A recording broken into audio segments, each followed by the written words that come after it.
Hey Oz fans, me Megashark, and today I'm reacting to Dr. Bob, and it's SCP 3073 Stage Face. So let's get to it. The monarch gasps in sudden pain. Oh my his gosh. face twisted in shock as his hand instinctively reaches for the blade, now buried in his heart. Oh my His gosh. trembling eyes trace the dagger's hilt, only That- to meet the cold, piercing gaze That's not of his good. assassin, his trusted advisor. The advisor's eyes flare up with treasonous malice. Of course. How could he not have known the conspiracy was at the center of his own court? Oh my As blood gosh. seeps through his royal raiment, the monarch gasps again, his The body poor convulsing him. in futile defiance. Poor the Another king. pained jerk of his head, and another, and another. With blood pooling at his feet and a lump in his throat, the king struggles to remain The upright, poor king. clutching weakly at the dagger embedded in his chest. With his final breaths, he gives a whispered soliloquy about the brevity of life, about how sovereigns often become prisoners of their own authority, Yeah. about how those closest to you are the most likely to reach out and stab you in the heart. Heart or Oh, back he's or supposed to whatever they Down do. in the shadowed audience, the critic, notepad and pen in hand, is bored to tears. This is the Oh my fifth show gosh. he's had to watch this week. And if he needs to review any more ham-handed, by-the-number community theater dreck, he thinks he's going to go completely and utterly insane. The curtains close and the cast What? comes out It to was take a so bow, good. scored by a smattering of half-hearted applause. But the critic is already halfway up the gangway, hoping to fill his lungs with air that doesn't smell like sweat and dust burning on stage lights. Oh my gosh, starting the to hate light this is job. too much. He grabs a complimentary drink in the lobby. To me, it and was a heads out good to the quiet alley stage. behind the I building. liked it. He couldn't be around the others. If someone asked him what he thought of the play, he might have actually been honest. Though really, it wasn't terrible. Like most things in life, it was just more middle-of-the-road mediocrity. What Maybe do he's you just getting mean? older. Maybe he's jaded and depressed. Maybe having to watch plays for a living has taken the joy out of something that had once been so pleasurable to him. But he just never seems to enjoy attending the theater anymore. As though summoned by the I critic's guess despondent things thoughts, happen a when... mysterious stranger enters the vacant Oh area. no, the The critic's eyes are drawn SCP. to him immediately. A strange figure dressed in a symphonic conductor's extravagant black suit. Don't but with trust long, him. vivid red hair that couldn't naturally have been that color. Like someone took a pair of hair straighteners to Ronald McDonald. But more strange and interesting than the hair itself was its positioning. Draped over the figure's Don't face like a trust keratin him. curtain, completely obscuring his features. The critic is oddly impressed. With his face completely covered like that, it's a miracle he even found his way into this closed-off area without bumping into every wall on the way here. Before Don't the critic can trust have him. any more acerbic thoughts on the nature of this peculiar stranger, the man with the red hair starts to speak in a grandiose, theatrical voice. "You strike me as a fellow in need of diversion, good sir." Oh my he says. gosh. A man bored with the humdrum, tired of the rote, incensed with the platitudinous. And if my assumption is correct, then I have the perfect night of theatrical stimulation This is not prepared good. for you. A variety show encapsulating every glorious aspect of the performing arts in the most This is intimate bad. venue of them all.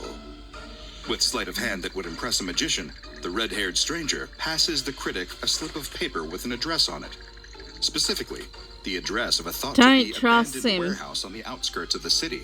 Yeah, that's Perhaps bad. the critic should That's expect bad. that he'd be clubbed, robbed, and potentially killed as soon as he arrived.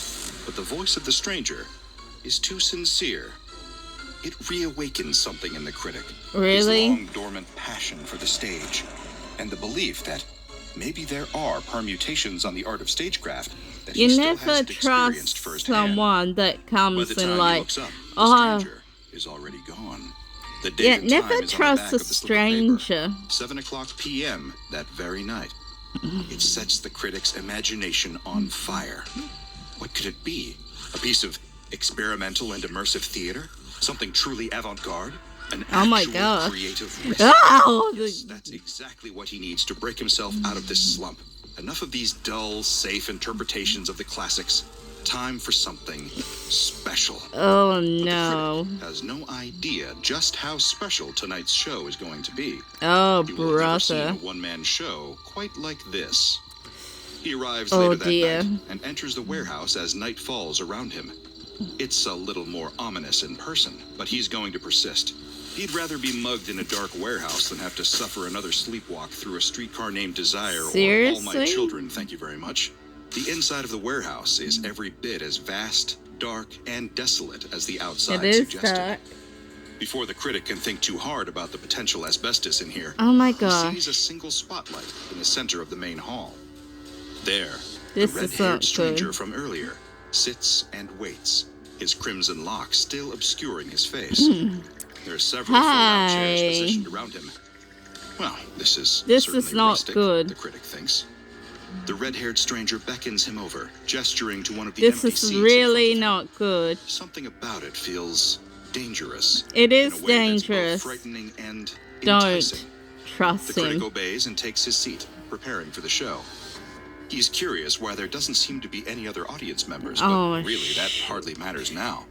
That same appropriately theatrical voice emerges with force from behind the crimson weeds. Welcome to the show, my esteemed guest. Prepare to be entertained, scintillated, and spellbound by an array of multidisciplinary performers prepared to astound our audience with every imaginable permutation of live storytelling. His host, the red-haired stranger, doesn't say another word. Instead, without any assistance from its owner, his bangs part like curtains, revealing something completely impossible underneath. The man has no face. Instead, it's a stage. A perfect little stage embedded in his skull. The critic should be horrified. He should run away. Yeah, you should He run. doesn't. He's spellbound by what he's seeing. It seems like the perfect piece of performance art to kickstart his jaded mind. Then, things get even stranger. A group of tiny thespians, each one shorter than an inch tall, all come strolling out onto the stage in the stranger's skull.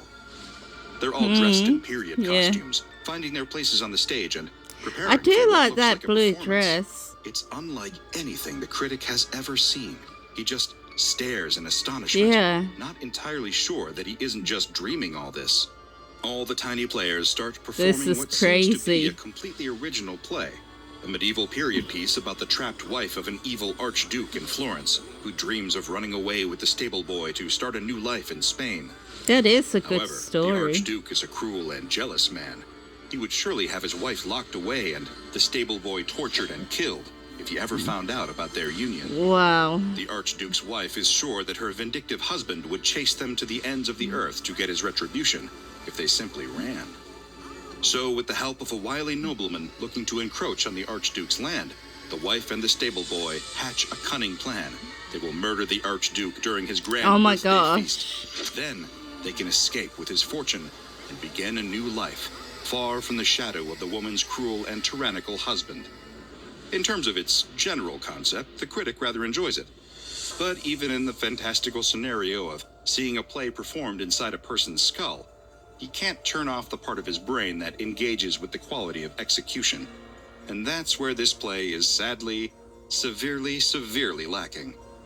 All of the actors don't feel like real thespians as much as they feel like people randomly dragged in off the street, just trying their best to get through the material.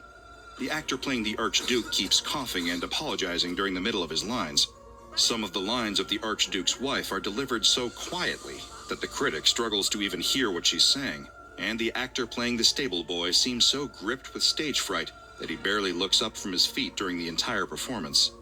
Watching it is one of the most surreal experiences of the critic's life. The fact that not only this insane, impossible situation is really happening, but that Yeah. it also kind of sucks. The critic cringes as the play goes on. If this was a play under normal circumstances, he would have walked out by now and given it an absolutely brutal review. But he has the anomalous, morbid curiosity factor to keep him around. He It's tries the his best to stay engaged and NCP. follow the story as it winds with increasing complications. The nobleman assisting the star-crossed lovers turns out to be almost as black-hearted as the Archduke himself, demanding all manner of humiliating favors and concessions from the Archduke's wife and the stable boy. When the couple murder the Archduke, he reveals with his dying breath that the stable boy she'd thrown away her life for is actually her half-brother, thought before to be dead. This big finale would almost have been effective if the crying from the Archduke's wife hadn't been so horrifically unrealistic. The critic thinks it's like icing a delicious cake with horse manure. Even as the play winds to a close, there are many bizarre entertainments in this literal theater of the mind left to sample.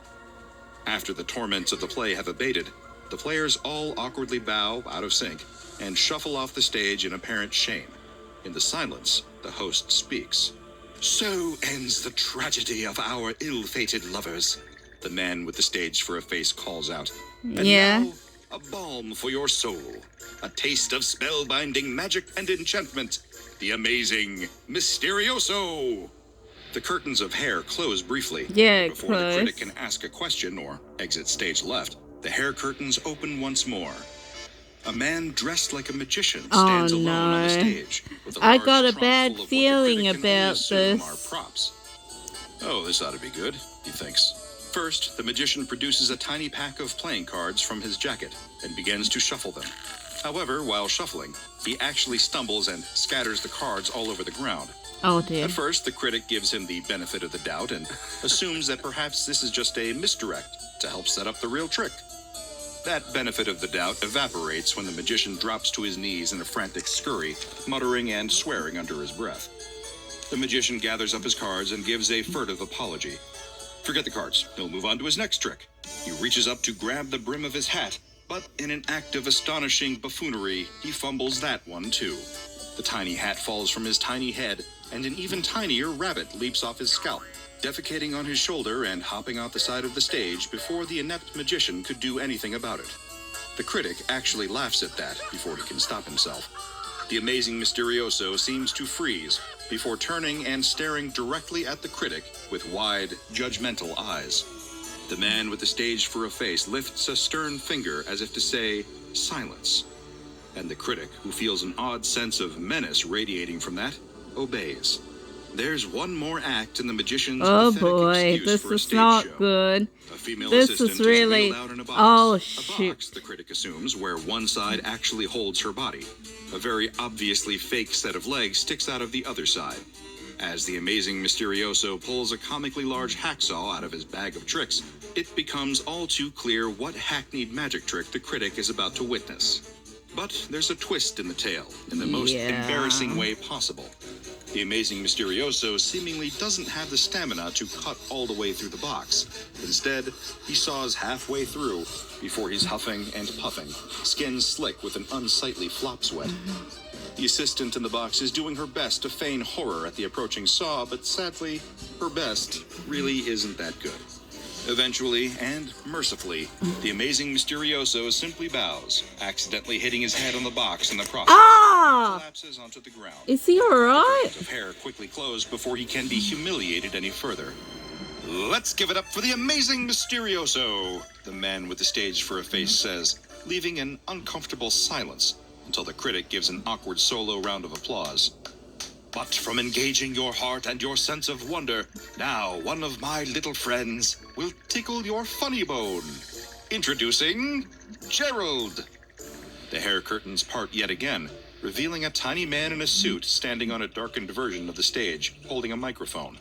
He's He scared has the stage as. presence of a corpse. The critic has never seen a man look so mortally terrified. And when his set begins, by God, it only gets worse. Hey, everybody. I guess there's only one of you. I'm Gerald. My name's not really important right now. Anyway, It's hope you're okay, prepared for some Gerald. amazing comedy. So, what's the deal with, airline It's food? alright, sweetie. You know, how they'll give you a little container of, beef Wellington or something, and it always tastes really bad, right? Something to do with, like, the air or the atmospheric pressure. I don't know. I failed science back in high school. Do you ever feel like your life is weighed down by regrets? It went on like this for a bleak 40 minutes, until Gerald shuffled off the stage in ignominy. If given the choice between more of this and physical torture, the critic would take the torture. But it's not done. The curtains close one more time, and when they open, they reveal a chorus of singers who clear their throats and begin an operatic symphony. If the critic were to write an official review on this, he would compare the sound to an alley cat being passed through a paper shredder. Oh my gosh. Fire alarm. The sound a carrot might make if it could scream while being boiled. It's quite simply the most awful singing he's ever heard. He doesn't think he has misophonia, but this performance is making him reconsider. Halfway through the second movement, which was about as pleasant as a bowel movement, the critic throws in the towel and yells for them to stop. He yells at this supernatural freak with the stage for a face. He won't take any more of it or its tiny homunculi butchering the performing arts he spent his life critiquing. As he goes on his tirade, the stranger seems to become increasingly short-tempered, at first gesturing and then verbally demanding for the critic to leave. And when he doesn't, the man with the stage for a face tackles him to the ground and starts beating the ever-loving snot out of him. Some people just really can't take criticism. If you encounter today's anomaly, you'll be sure to receive the performance of a lifetime, one that you'll never, ever forget, for better or for worse. Meet SCP-3073. He seemed more tame than the rest of them. I've seen the rest of them a lot worse. At a distance. He's a man of European descent with long red hair draped over his face, clad in the standard classy uniform of an orchestra conductor. Perhaps a little eccentric, sure, but hardly anomalous. That is, until he parts his hair like curtains on opening night and reveals his true secret. There's no face behind the hair, just a tiny theater, where even tinier players strut and fret their hours upon the stage.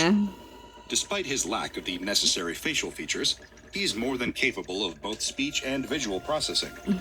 He's also a sterling communicator, capable of speaking in a wide variety of languages, though he seems to have a preference for the Western European mainstays: English, French, German, and Italian.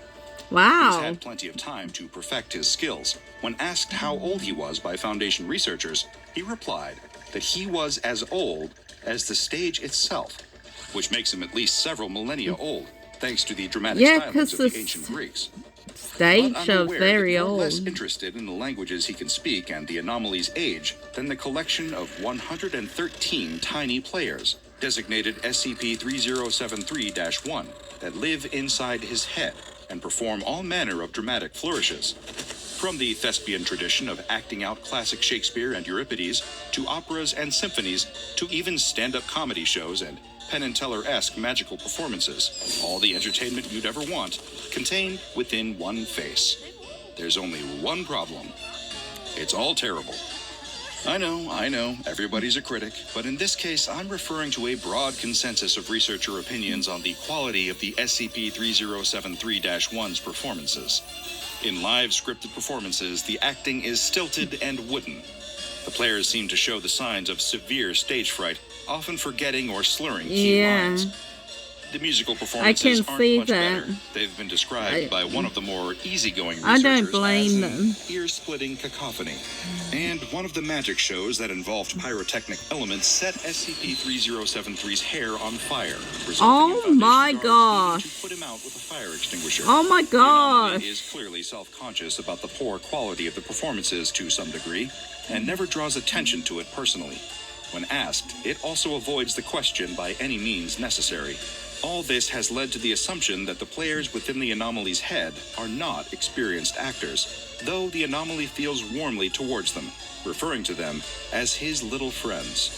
Yeah, his While friends. SCP-3073 is mostly very cordial, one way to change that is breaking theater etiquette, which is to say, behaving improperly during one of his performances.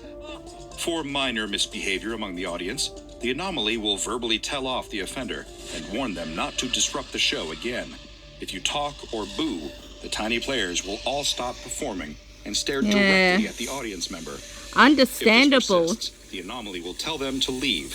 And if they don't, it will try to remove them by I like force, this displaying SCP. strength He's typical of an not. adult man of average build. He just likes If the his largest little threat that this anomaly friends. presented was the risk of a mild scuffle, then the Foundation wouldn't have any concerns regarding SCP-3073. But one particularly infamous incident appended to SCP-3073's case file suggests that there may be more than meets the eye to this supernatural sentient stage. Incident 3073 started off as a rather standard Foundation test. Researchers wished to know the full extent of the anomaly's effects and didn't want to sit through hours of mind-numbing affronts to the world of the immortal bard William Shakespeare. That's why a group of 4 members of D-Class personnel were assembled to see the players of SCP-3073 awkwardly fart their way through a production of Othello. Oh my gosh. One D-Class, however, wasn't having it. In a former life, before his records were expunged and he was added to the Legion of Foundation test subjects, he was a feared and respected leg breaker for the mob. Oh no. And as he prowled the streets looking to collect owed money for his sinister bosses, he was notoriously serious and humorless. Now he was watching this paranormal garbage? Were they making fun of him? In short, he found the performance distasteful and was sure to voice this distaste by loudly booing at every turn, especially when one of the performers stumbled. SCP-3073 tried to gain control of the situation through words. They're not making fun at you. Soon it escalated into a full-on fistfight, which the other 3 D-Classes later stated was the most entertaining part of the entire night.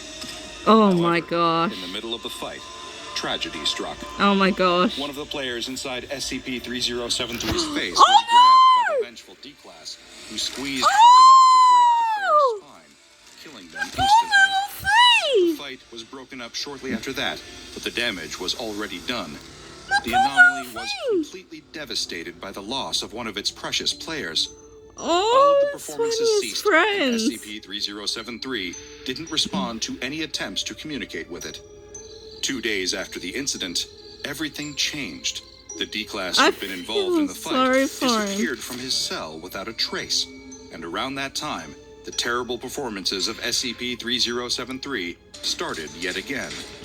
When a researcher asked the anomaly what caused the change in temperament, he excitedly said, "We have a new cast member." Because of its strange and unpredictable nature, SCP-3073 has been given the containment class. Well, that deserved. He deserved that. What he did, he killed his friend. Chairs positioned to accommodate an audience for its performances. There is also a dimmer control for mood lighting. The audience members are chosen at random from personnel across the site, partly because if the participants were selected on a voluntary basis, they'd have trouble filling 5 seats. Everyone involved must maintain proper theater etiquette for the sake of safety, he can change his no matter hair how color. garbage the acting is. And since Incident 3073, no D-Classes have been allowed in the audience, which proves there is at least one benefit to being a member of D-Class personnel. It's easy to judge and cast aspersions against the performances of the SCP-3073-1 players. It's not good to be mean. D-Class learned firsthand the hard way. Under these circumstances is actually a lot more difficult than it looks. Yeah, it's very hard to perform. Today. Now go and watch another entry from the files of Dr. Bob, like SCP-189, Hair Imitating Parasite. Well, that'll be it for me, awesome fans. Please hit that like button, comment down below, and please subscribe. I really need the 1,000 subscribers that I can get what up I need. Please. Thank you, awesome fans. Bye.